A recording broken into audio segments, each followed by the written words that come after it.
You know, as I look back on 19 years here at Studio 5, I think of the time physically shared in studio. And this might sound a little woo-woo, which you know is not my not my style typically, but I find myself feeling very grateful and reflective of the actual studio space. Like the physical space that we have spent these last 19 years in.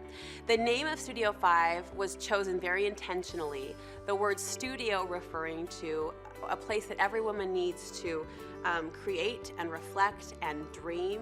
And I think of the hum, the happy hum that is this studio, that is Studio 5, and I'm gonna remember that and miss those humming mornings. There are 3 corners to the physical space of Studio 5 that have become sort of sacred to me in a sense.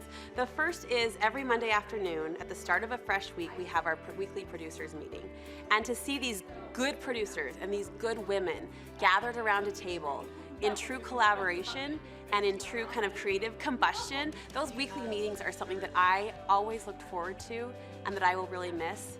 The second little corner or nook of the studio that has become kind of a personal sanctuary to me is actually the Studio 5 dressing room. I'm usually in there for about 45 minutes to an hour before the show getting prepped, and that can mean a lot of different things in addition to the hair and the makeup.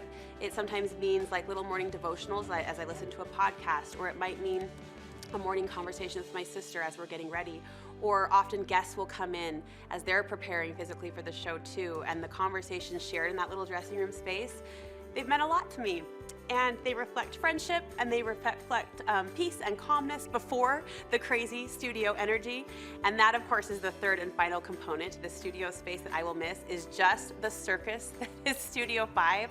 It takes us about an hour to an hour and a half to tape a full episode, the episode that you see. And during that time, so much happens, so many laughters and even tears.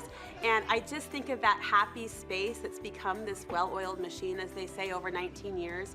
And I'm gonna miss that energy and the people who fuel it with the good energy that it carries and infuses into my day, and I hope infuses in your day as well.